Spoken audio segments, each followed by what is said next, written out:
오늘은 다니엘서 2장입니다.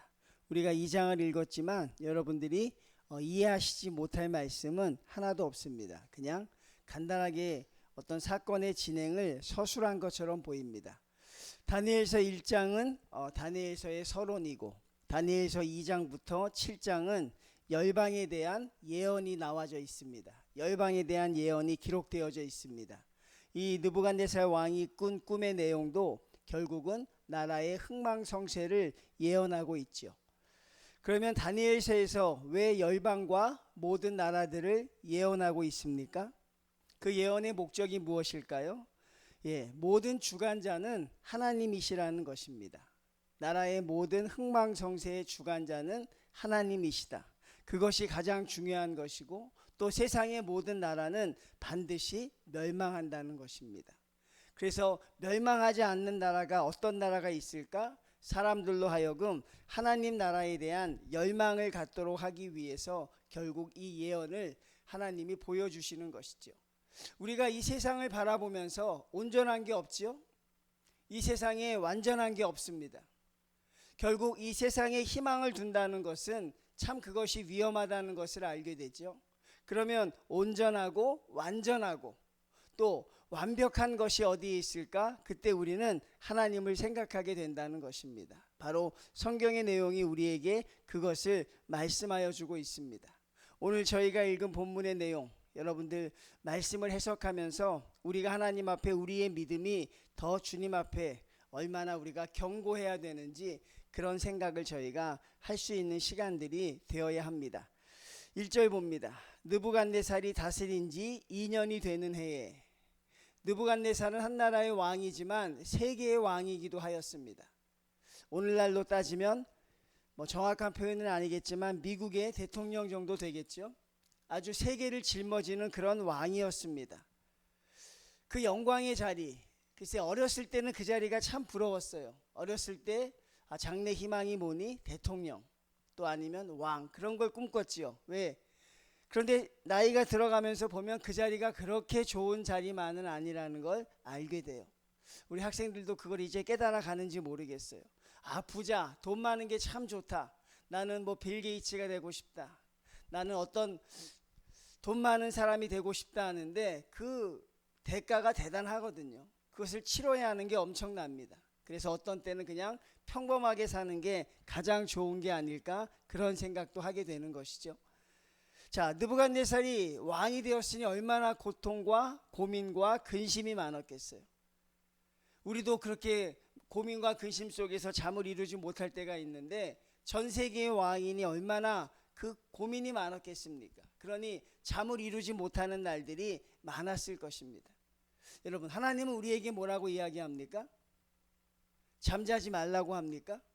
걱정하며 근심하라고 합니까?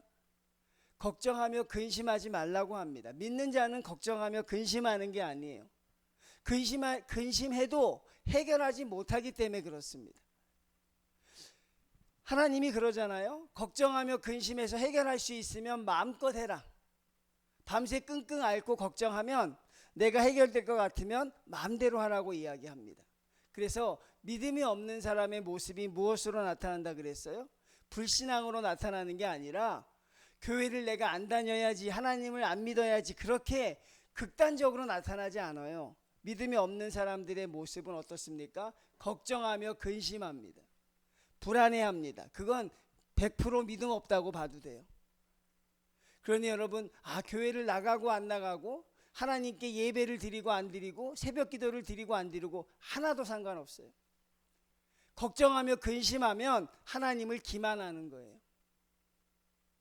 어떻게 하나님을 믿는데 걱정하며 근심할 수 있어요? 연약해서 그런다고요? 연약해서가 아니라 여러분 믿음이 없어서 그런 거예요. 그걸 여러분 마음 편하려고 그렇게 이야기하는데 그게 아니라 하나님을 절대적으로 믿으면 걱정하고 근심할 일이 없어요. 근데 중요한 것은 하나님을 절대적으로 믿지 못하니까. 모든 불행의 시작은, 성도들의 모든 불행의 시작은 항상 거기서 시작하더라고요. 하나님을 절대적으로 믿지 못한다. 어떤 꼬마 아이가 있었어요. 할머니에게 엽서 한 통이 옵니다. 이번 성탄절에 내가 너한테 아주 좋은 우표 앨범을 주겠다는 엽서를 받았어요. 그리고 그 아이는 그 할머니의 앨범을 기다립니다. 언제나 올까. 근데 성탄절이 지나도 앨범이 오질 않는 거예요. 그래서 성탄절에 많은 사람에게 이 아이가 선물을 받았을 거 아닙니까? 그래서 엄마하고 앉아서 이번에 받은 선물을 한번 얘기해 보라 그래요.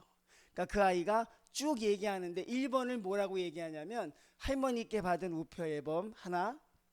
그러니까 엄마가 보다가 아니 앨범이 없는데, 아니 할머니가 주신다고 했으니까 분명히 올 거야.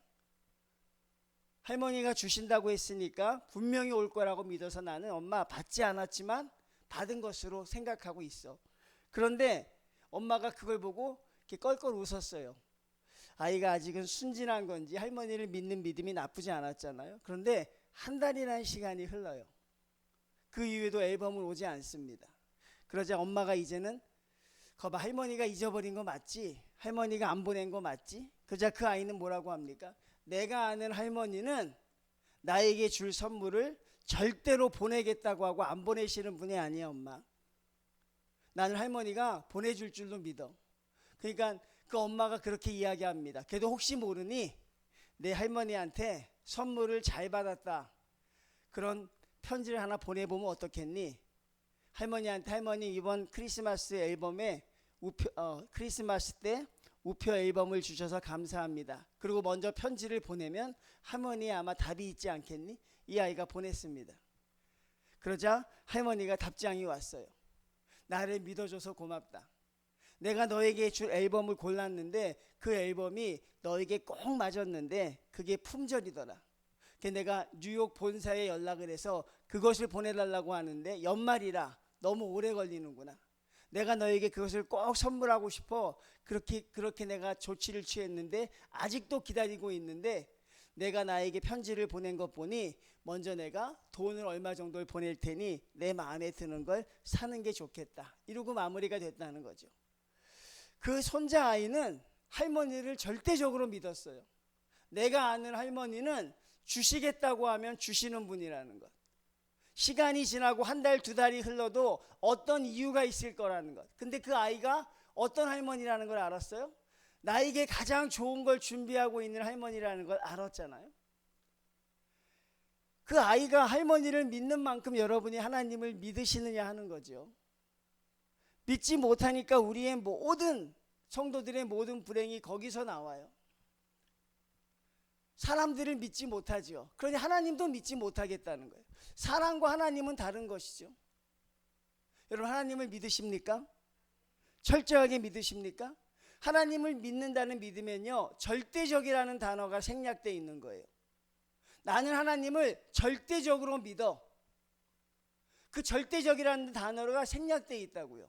그러니 하나님을 제가 믿습니까 할 때 절대적으로 믿지 못하면 지금처럼 아멘 하면 안 되는 거예요. 하나님을 내가 반만 믿어. 세상에서는 반만 믿어도 되거든요. 세상에선 반만 사랑해도 돼요. 그런데 하나님에게는 절대적인 사랑이 필요한 것이죠. 이것을 우리가 믿지를 못하는 거예요. 믿지를 못하니까 늘 불안해하고 늘 어려워합니다. 하나님이 어떻게 나에게 이렇게 하실 수 있을까? 그런 레파토리에 빠지지 않는다고요. 하나님을 믿지 못하니까. 사도 바울을 볼까요? 유라굴로 광풍이 몰아치고 있습니다. 거기에 배에 탄 사람들이 모두 다 소망을 잃고, 살아갈 소망을 잃고 신음하고 있어요. 어느 누구도 희망의 메시지를 내지 않습니다. 근데 바울이 뭐라 그래요? 안심하라 그래요. 안심하라고 합니다. 너희들은 죽지 않을 것이라 그래요. 왜? 하나님이 나를 살리실 것이기 때문에. 하나님이 나를 살려서 로마로 보낼 것이기 때문에 나를 살리는 하나님이 너희도 살릴 것이라고 해요. 그런 믿음이 있느냐 하는 것이죠. 성도님들, 그런 믿음이 있어야 우리의 모든 성경은 해석이 가능한 거예요. 그게 없으면 우리는 여전히 실패하며 넘어지며 실수할 수밖에 없는 것이죠.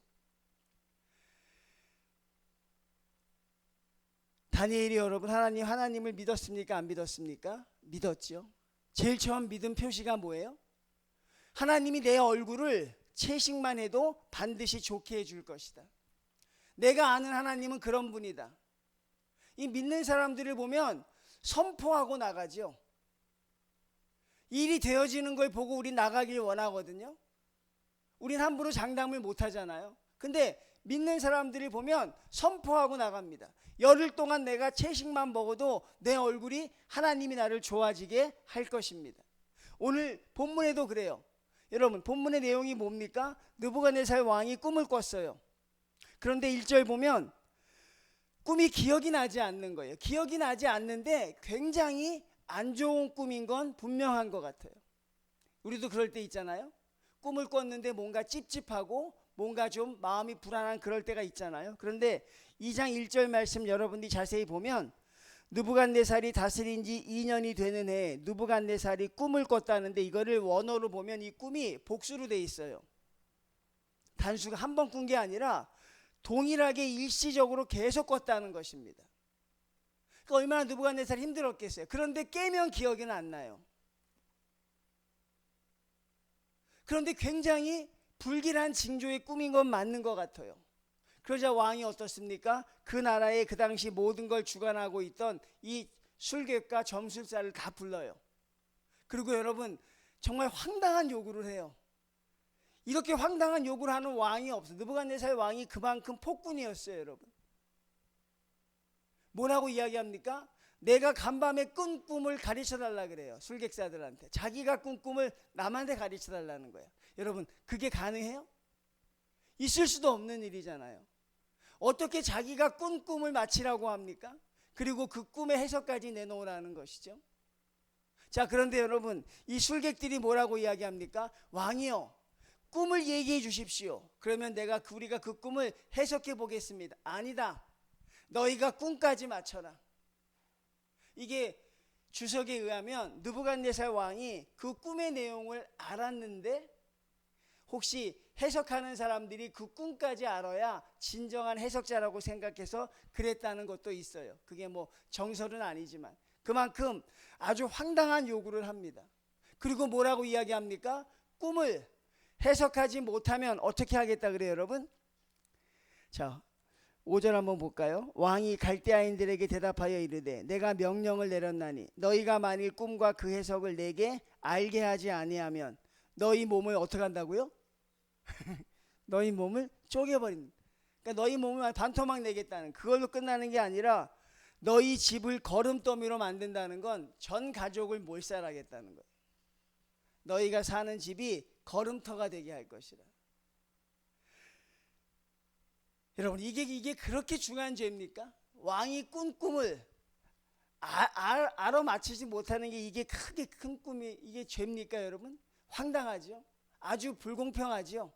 자, 그럴 때 이 술사들은 뭐라고 이야기합니까? 왕이요, 지금까지 그렇게 요구한 왕이 없었습니다. 어떤 사람도 우리에게 그렇게 물은 적은 없었습니다. 바로 10절에 나와요.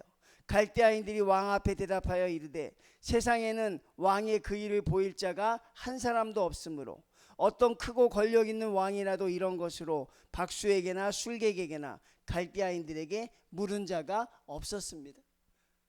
너무나도 상식적이지요. 그리고 왕이 그렇게 요구하는 게 부당하다고 합니다. 어떻게 그런 요구를 하실 수 있습니까?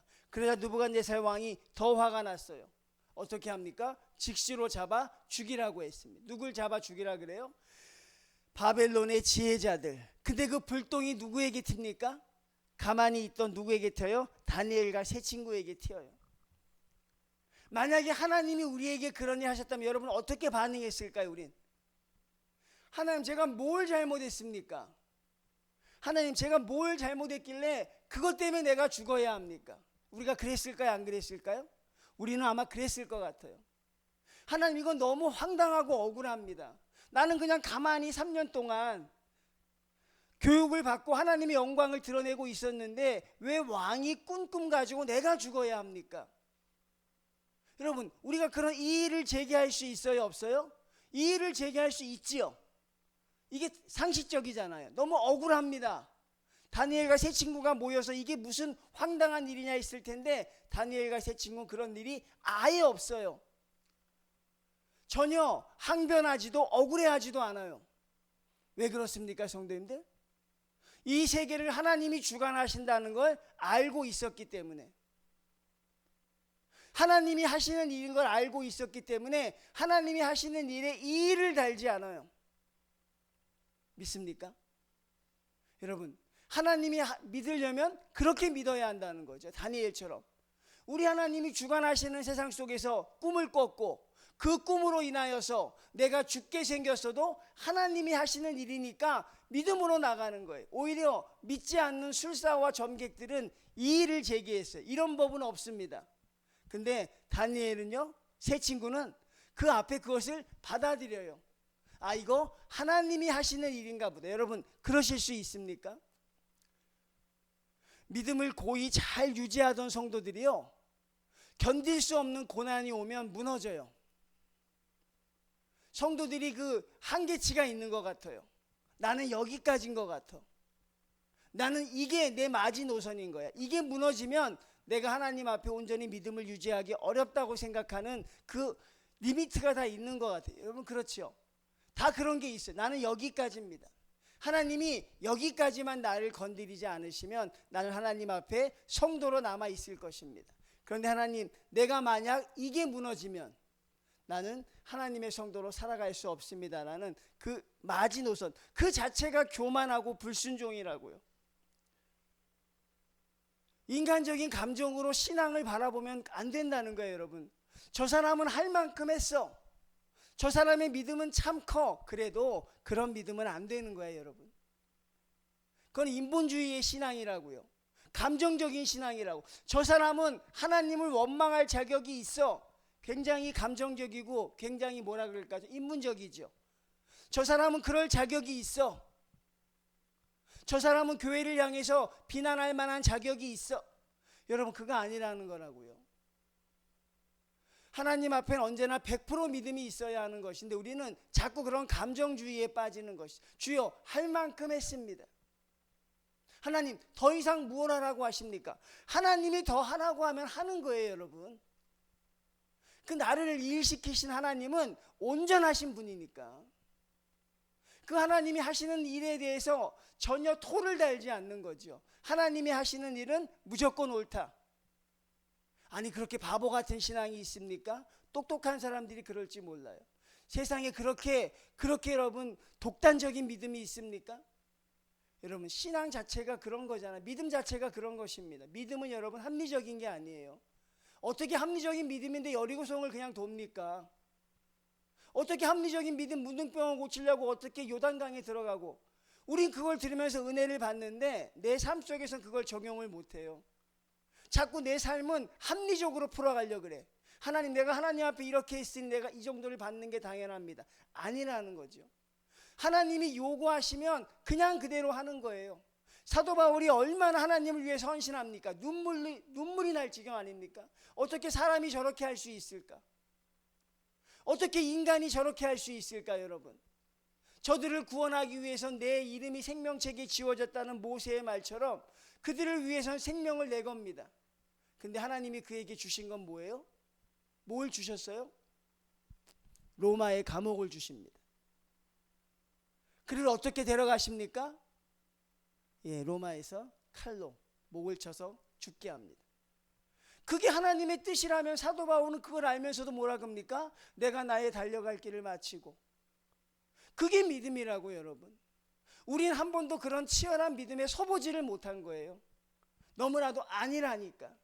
너무나도 연약하니까. 우리는 늘 믿고 의심하고, 내일이 잘 되면, 내일이 형통하면 콧노래를 부르면서 하나님께 찬양을 부르고, 내일이 어려워지면 하나님 앞에 못 살겠다고 하는, 그게 우리 삶의 패턴이니까 안 되는 것이죠.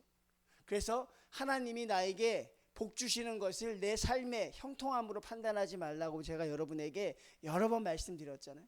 아, 요즘에 사업도 잘 되고요, 아이들도 잘 크고 전혀 문제 없습니다. 그게 중요한 게 아니라고요. 다니엘은 하나도 의심하지 않아요. 참 너무나 놀라운 거예요. 그게 왜 억울하지 않을까? 이것 때문에 내가 죽게 생겼는데, 아무 나와 상관이 없는데, 왕이 꾼 꿈 가지고 내가 왜 그것 때문에 힘들어하는가? 근데 다니엘은요, 오히려 거기서 아무 말도 하지 않아요. 그리고 다니엘이 반응이 어떤 반응을 보입니까?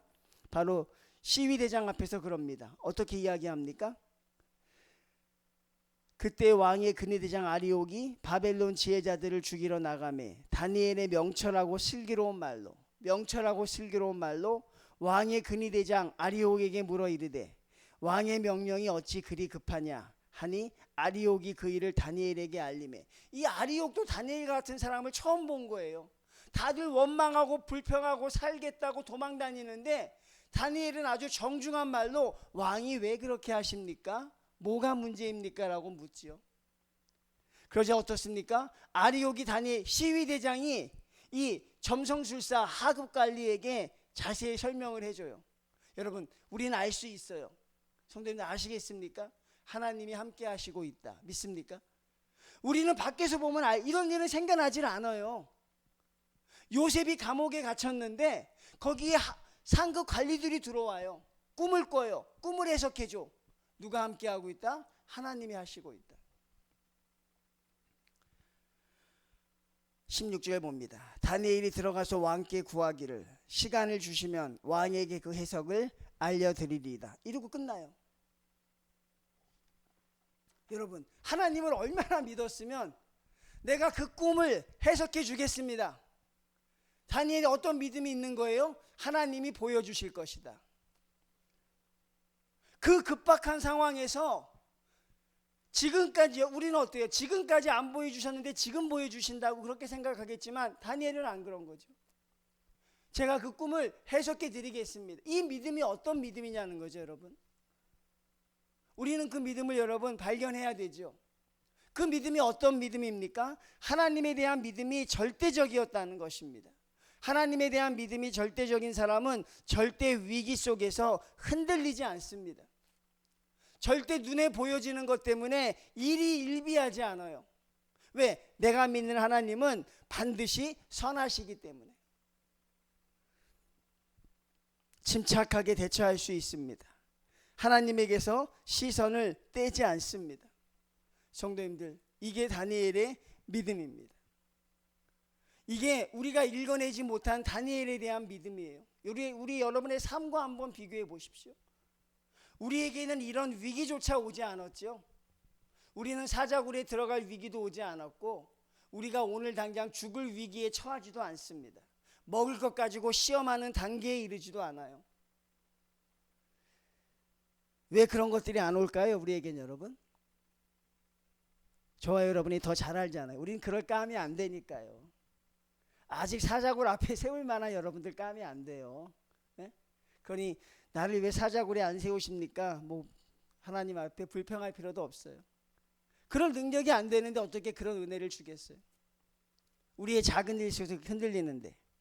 자, 성도님들, 이 믿음이 너무너무 부러운 거예요. 부러운 게 아니라 정말 대단한 거예요. 바울이나 다니엘이나 어떻게 이런 믿음을, 하나님을 어떻게 철저하게 믿을 수 있었을까? 우리 하나님이 내일을 조금만 가로막아도 우리는 난리가 나는데, 우리 하나님이 내가 원하는 것 조금만 들어주지 않아도 우리는 난리가 나거든요. 눈물 콧물 흘리며 이럴 수 있냐고, 어떻게 그러냐고, 성도들에게 내 불평 불만을 이야기하고, 그렇게 우리는 익숙해져 있는데 어떻게 이렇게 침착하게 있을 수 있을까요? 궁금하세요, 여러분? 제가 그것도 가르쳐 드릴게요. 다니엘이 어떻게 그게 있었는지. 자, 그 얘기를 하기 전에 우리는 왜 이렇게 불안할까요? 성도님들, 우리는 왜 이렇게 조급할까요? 저는 한참 해답을 한번 찾아봤어요. 무엇 때문일까? 우리의 불안은 뭐냐면 우리의 이 어려움이 이대로 끝나지 않을 것 같은 불안감이 있어요. 정말 내가 이대로 끝날 것 같은 이 고통이 나에게 끝쳐지지 않을 것 같은 불안감이 있는 거예요. 또 하나 뭐가 있습니까? 내가 원하는 대로 되지 않을 것 같은 그런 불안감들이 있어요. 그게 조급하다고요. 내가 원하는 건 이건데 자꾸 그렇게 되어지지 않으면 성도들은 불안하고 조급해합니다. 저에게 적용해 봐도 그래요. 하나님이 교회를 세웠잖아요. 누가 세우셨습니까? 누가 세웠어요? 하나님이 믿습니까? 그러면 불안할 필요가 있어요, 없어요? 이게 목사가 세웠거나 다른 사람이 세웠다고 하면 굉장히 불안해요. 왜? 그 사람이 능력이 없는데 하나님이 세웠다고 하면 불안하지 않아도 될 것 같아요. 그렇죠, 여러분? 그럼 하나님이 세우는 교회는 부흥합니까? 부흥하지 않습니까? 당연히 부흥하는 것이죠. 때의 문제인 것이지. 그러니 그것도 불안해할 필요가 없고, 우리는 불안해하고 막 조급해요. 그건 왜냐하면 이게 안 될 것 같기 때문에, 이대로 끝날 것 같기 때문에 조바심이 생긴다는 것입니다. 이 상황이 변하지 않을 것 같은 불안감이 있어요. 이 고통이 계속될 것 같은 그런 안타까움이 있어요. 그런데 여러분, 하나님에 대한 믿음이 확고하면 불안해하지도 않고 합력하신 하나님을 의지할 수 있다고 하잖아요. 근데 우리는 그게 안 되는 게 왜 안 됩니까? 결과를 하나님께 맡기지 않아서 그래요. 결과를 하나님께 아직 우리는 맡기지 않았다고. 내 결과는 뭐냐면, 참 어렵고 아픈 이야기지만 내 결과는 항상 잘 되는 거거든요. 내가 하는 가게는 늘 잘 되는 거고, 나의 자녀들은 늘 형통한 거고, 내가 다니는 교회는 문제가 없는 거고, 우리는 항상 그런 결과를 생각하고 있거든요. 내 자녀는 열심히 잘 돼야 되는데 잘 되지 않으면 불안하다고요. 왜? 결과를 내가 미리 예단한 거죠. 바울처럼 결과까지 하나님 앞에 맡겨야 감사할 수 있어요. 하나님의 결과가 내가 로마 감옥에 갇혀서 죽는 거라면 그 결과를 받아들일 수 있어야 되는데, 우리는요, 하나님을 의지하는데 결과는 주님께 의지하지 않는 것 같아요. 결과는 우리가 만드는 것 같아요.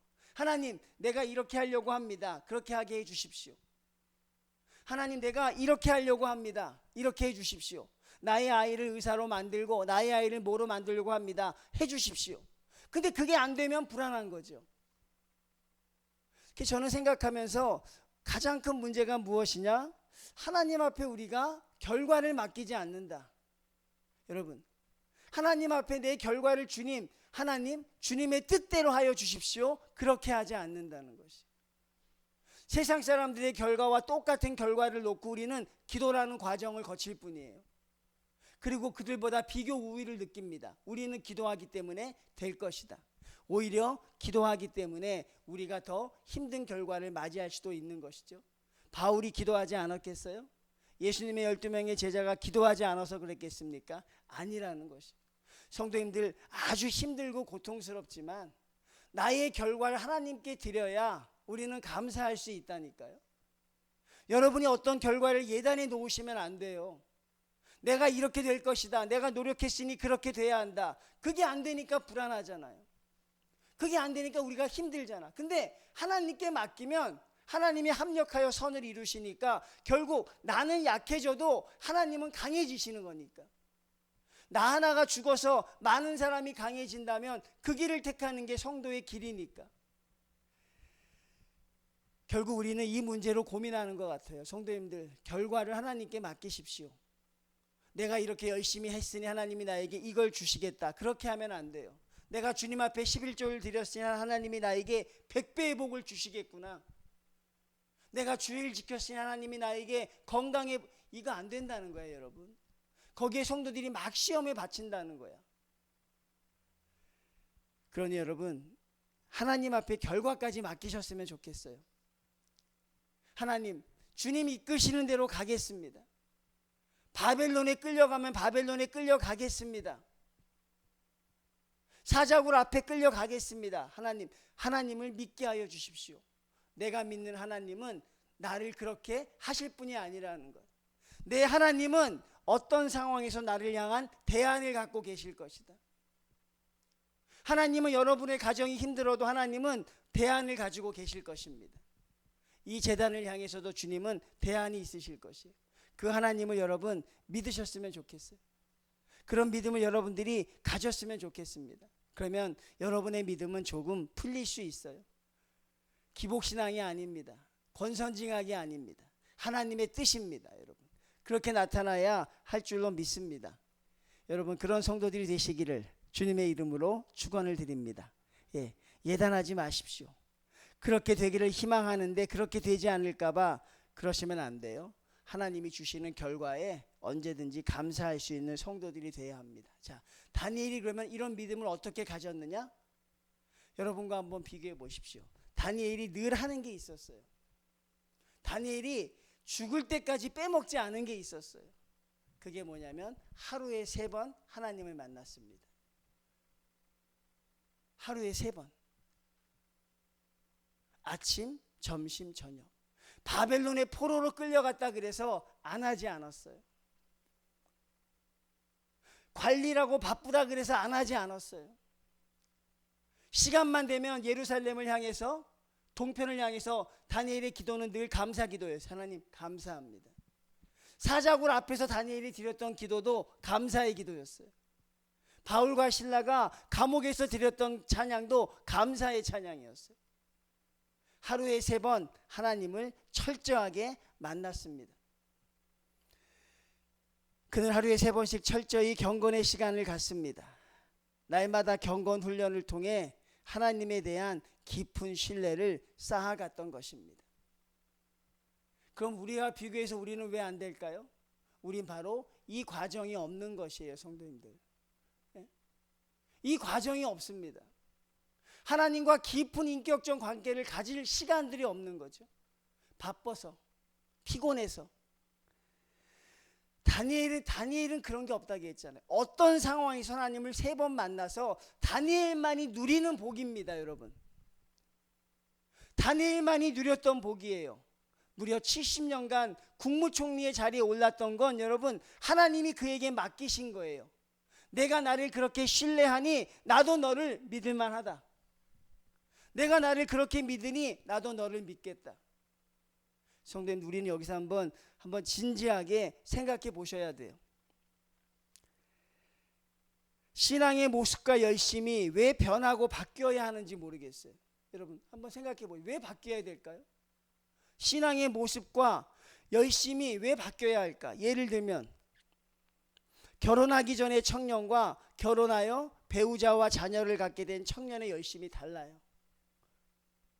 왜 달라야 할까요, 성도님들? 다른 게 당연합니까? 애를 낳았으니까, 남편이 있으니까 예전만큼 교회에 열심히 할 수 없습니다. 이게 여러분 당연한 논리일까요? 우리 이건 설명할 수 없다고요. 하나님은 우리를 향해서 우리가 결혼하기 전이나 결혼 후나 하나님은 달라지지 않거든요.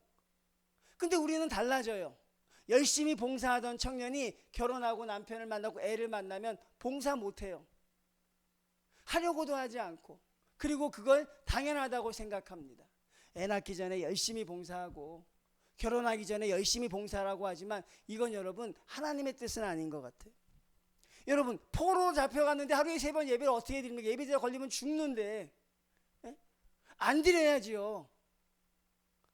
안 드려야 되는데 3번 아주 무식할 정도로 드리는 거예요, 여러분. 다른 사람 다 보게 그 자리에서.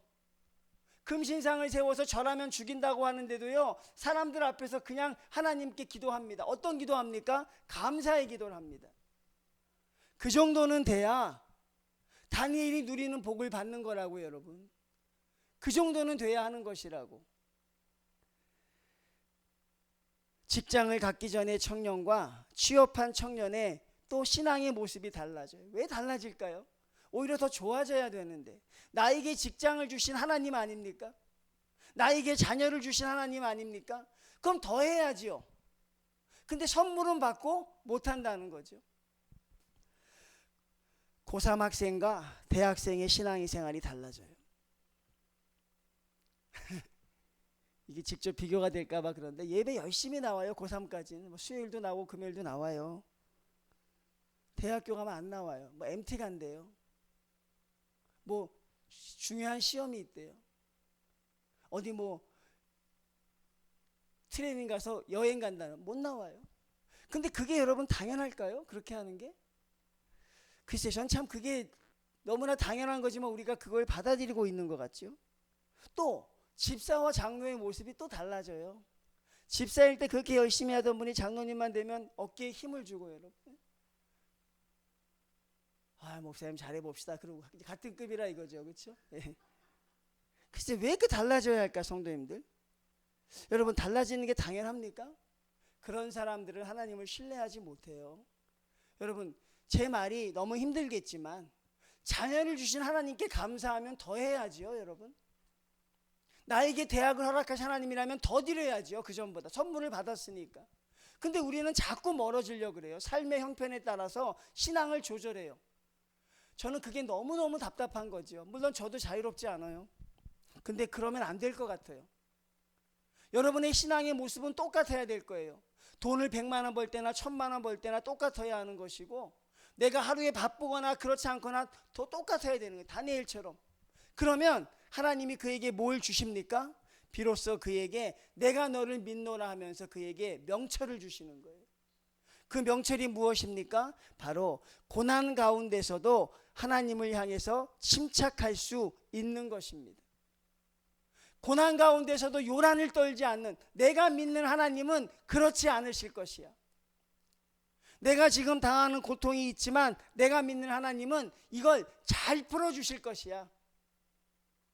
그리고 내가 사자굴에 들어가 죽는다고 해도 하나님께 내가 그게 최고의 모습일 것이야. 내가 풀무불에 뛰어들어가 죽는다고 해도 나는 하나님이 구해주실 걸 믿지만 구해주시지 않아도 나는 그 하나님을 믿는 것이죠. 그래서 저는 여러분들에게 제가 가끔 그런 이야기를 하잖아요. 여러분의 기도에 응답하지 않는 하나님께 감사하십시오. 믿습니까? 여러분의 기도의 제목을 들어주지 않는 하나님께 감사하실 수 있어야 돼요. 여러분의 자녀의 앞길을 열어주시지 않는 하나님께 감사할 수 있어야 되고, 나에게 건강을 주시지 않는 하나님을 찬양할 수 있어야 돼. 그럼 그런 사람은 세상이 감당하지 못해요.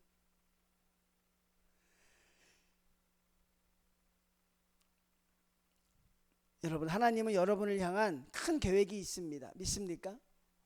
하나님은 우리를 향한 계획이 있어요. 나같이 보잘것없는 사람을 향해 하나님은 꿈을 꾸고 있어요. 그게 너무 가슴 아프고 고마운 거죠. 하나님 왜 나를 향해 꿈을 꾸십니까? 얼마나 좋은 사람이 있는데. 근데 하나님은 뭐라 그래요? 바로 너여야 한다는 거죠. 나는 네가 좋다는 것입니다. 난 너를 원한다는 것이죠. 근데 우리는 자꾸 주님으로부터 도망가려고 하고 하나님 앞에 절대적인 믿음을 갖지 못하고, 참 그게 너무 안타까운 거죠. 말씀 마칠까 합니다. 고난의 순간에 두 가지의 모습이 있습니다. 꼭 기억하십시오. 고난에 무너지는 성도가 있고 고난을 통해서 승리하는 사람이 있습니다. 고난 가운데 완전히 무너져 버리는 사람이 있고, 고난 속에서 하나님께 더 가까이 가는 사람이 있어요. 그것은 여러분 큰 차이가 아닙니다. 고난 가운데서도 하나님을 믿는 믿음이 흔들리지 않기 때문에 그런다는 것이에요. 예수님 오래 믿은 자랑이 되려면, 성도로서 내가 성숙하다는 자랑이 되려면 그리스도의 십자가의 날마다 우리의 자아를 못 박을 수 있어야 됩니다. 성도입니다. 이게 정말 전하기 어려운 복음이고 여러분 같이 나누기 힘들지요. 세상은 자꾸 높아지려고 하는데 자꾸 낮아지라고 하니까. 그런데 성숙한 성도는 그럴 수 있어야 한다고 생각합니다. 다니엘은요, 하나님이 움직이라고 말하기 전까진 절대 움직이지 않습니다. 어떤 사람은 그렇게 이야기합니다. 겸손은 하나님보다 먼저 움직이지 않는 것이다. 그럼 교만은 뭘까요? 하나님보다 먼저 움직이는 것입니다. 많은 사람들이 이렇게 말씀은 듣지만 또 자기의 소견에 오른 대로 살아갈 것입니다. 그러니까 우리는 다니엘이 누리는 복을 받아 누리지는 못하는 것이죠. 딱 한 사람이 이런 복을 받았어요. 구약에서 요셉 한 사람이 그 복을 받았고요. 다니엘 한 사람이 그 복을 받았고 그 후계자들이 그 복을 받아 누린 사람이 없는 것 같아요. 왜? 그 일을 하지 못하니까. 그런데 여러분, 그렇게 하시면 여러분도 그런 복을 받아 누릴 줄로 믿습니다. 그렇게 하시면 여러분 그런 성도가 되실 줄로 믿습니다. 여러분, 하나님을 신뢰하십시오. 하나님을 절대적으로 믿으십시오. 그리고 나의 삶 속에서 흔들리지 마십시오. 자꾸 여러분 왔다 갔다 하지 마시고 그 하나님 앞에 여러분들이 온전히 드릴 수 있는 성도들이 다 되셔야 한다는 것입니다. 진심을 다해서 하나님께 기도했다면, 여러분 하나님을 향해서 내가 온전히 기도했다면 그 다음엔 믿고 기다리십시오. 하나님이 여러분에게 응답하여 주실 줄로 믿습니다. 기도하는 게 어렵습니까? 기다리는 게 어렵습니까? 기다리는 게 100배 어렵습니다. 아무것도 하지 않는 게 1000배 만배 어렵습니다. 하나님이 일하실 때까지 가만히 기다리고 있는 것, 그게 가장 어려운 것인데 하나님은 우리에게 그걸 원하고 계신 것이죠. 하나님이 우리에게 능력을 주셔서 그렇게 해나갈 수 있는 성도들이 됐으면 좋겠습니다. 여러분, 다니엘서를 통해서 우리가 그런 믿음을 꿈꿉니다. 우리 그런 성도가 되기를 기도하면서 또 주님 앞에 하루하루 살아가는 믿음의 성도들 다 되시길 주님의 이름으로 축원을 드립니다. 하나님 감사합니다. 주여, 연약한 우리가 주의 말씀을 묵상합니다. 하나님을 절대적으로 신뢰할 수 있는 믿음의 성도가 되고 싶습니다. 고난 가운데서 하나님을 믿고 침착하여 명철한 성도로 살아가고 싶습니다. 하나님, 일희일비하는 내 모습이 너무나도 싫을 때가 있습니다. 하나님, 주님의 능력 앞에 감사하면서도 하나님 앞에 헌신의 모양이 변하는 하나님, 피곤하고 때로는 바쁘고 때로는 마음이 편치 않아서 하나님, 주님에 대한 헌신의 양이 조절되는 하나님, 그런 모습 가지고 하나님 나라에 저희가 온전히 들어갈 수 없음을 믿사오니 하나님, 변치 않는 믿음의 성도들로 살아갈 수 있도록 함께하여 주시옵소서. 예수님의 이름으로 기도드리옵나이다. 아멘. 하늘의